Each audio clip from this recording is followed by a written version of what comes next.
two men in the Bible. These two men had a lot of things in common, and yet had one very important thing that made them so different. One was called David, the other was called Saul. Both of them came from poor families, insignificant families. Both of them were responsible for looking after animals. Saul was looking after donkeys, David was looking after sheep. Both of them were called by God, chosen by God to become leaders of his people. Both of them were anointed by the same prophet, Prophet Samuel. He anointed King Saul, he anointed King David. Both of them received the spirit of prophecy. The Spirit of God came upon them, and both of them prophesied. Many prophecies of David are still recorded in the scriptures, and of Saul it was said, he too is among the company of prophets. Both of them became kings and fought wars for Israel that God blessed. Both of them sinned against God, and God was very, very disappointed with them.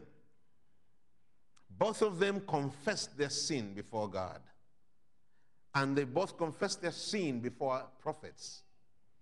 One of them was forgiven, the other was not forgiven.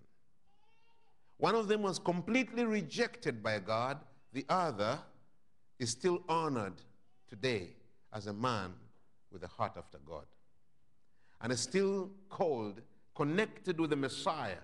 The Messiah is called Son of David.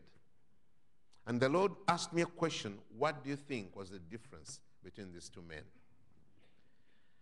And I labored for weeks going through the scriptures, reading their lives, going and saying, God, what is the difference?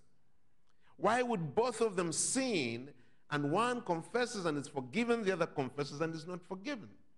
And yet in today's way of looking at things, if you look at the sins both of these men did or committed, you would think David's sin was humongously bigger than the one of Saul. David committed adultery with another man's wife, a man who was out in the battlefield fighting for Israel. He made her pregnant. Then he tried to bring the man back and deceive him by making him drunken so that he may go and lie down with his wife, that the wife may give birth to a baby. Then the husband would think that's his baby, and the man wouldn't do it because he wouldn't go to lie with his wife when the armies of Israel are out in the field fighting. And because he couldn't make him do that to cover his sin, David decided to kill the man. And he did not kill him secretly, or he did not kill him alone. He sent a message to the commander of the army and said, do this to this man, put him in a vulnerable position, attack, and don't cover him. In other words, let him be killed. So he killed, and the sin was not only known to him, it was known to somebody else who had conspired to obey his command, and he knew the wickedness of his king. It looks big, very big. And when it was all done, they brought a message to him: Israel has been beaten and defeated in war today, and your men have fled, and this man has been killed. And he sent back a message: take heart, do not lose heart, continue fighting. Even the defeat of God's armies did not affect him. He was just happy. Oh, at last, the problem is out of the way. Until the prophet Nathan came and began to narrate the story of this rich, wicked man who had a lot of sheep and a lot of wealth, and yet when the time came, he wanted to please his visitor. He turned to a poor man who had only one sheep and took the sheep away and killed it for his banquet. And David was so self-righteous, he shouted, that man needs to die today. And the prophet said, you are the man. You did this, and you did this, and you did this, and the Lord saw it. Then you did this, and you did this to cover it up. Then you did this, and you ended up killing the man. Moreover, the woman is still pregnant with your child. The Bible says, David said, oh my, I have sinned against God. And in that very instance, Prophet Nathan said, the Lord has forgiven you. But the boy will die. What is remarkable is that one moment of saying, oh, I have sinned against God. Immediately a prophetic word comes from heaven and says, God has forgiven you. This is in utter contrast to the story of Saul. Saul was a king. His sin was not to murder somebody. His sin was not adultery. His sin was not manipulation of people and trying to hide away his wickedness. His sin started when God told him to prepare for 7 days.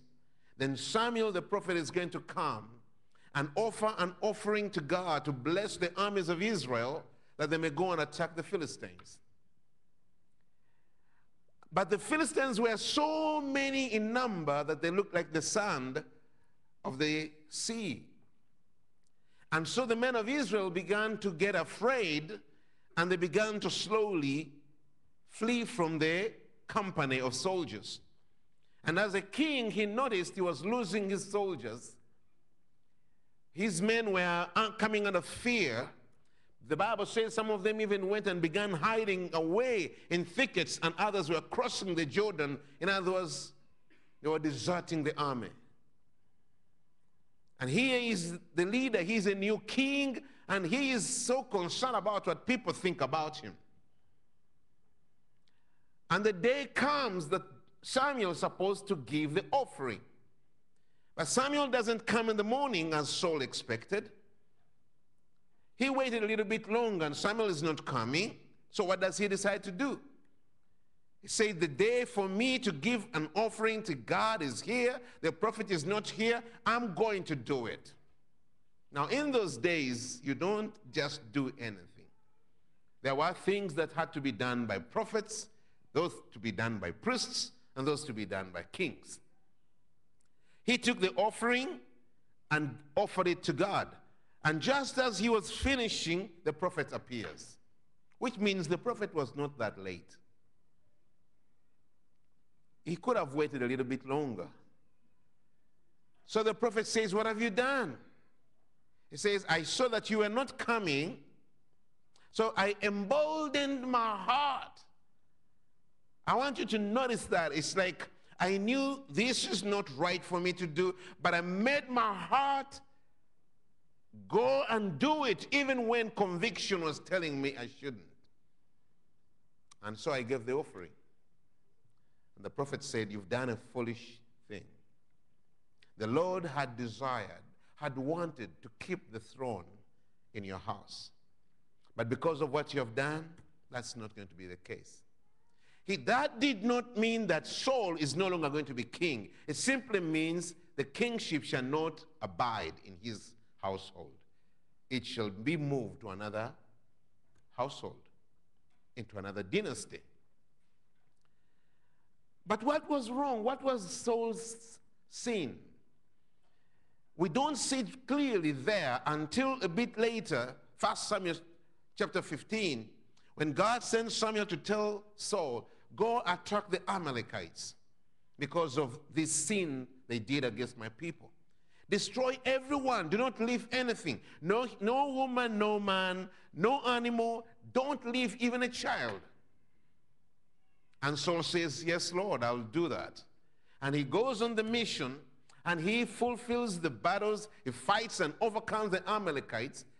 The only difference is he took back some animals, some sheep, some goats, some cows, and he brought back the king of the Amalekites, Agag. But he was convinced in his heart that he was obeying the Lord. He was convinced in his heart he had gone on mission for God, had accomplished the mission, and came back. And he was so pleased with himself that he went to his birthplace to build a monument in memory of this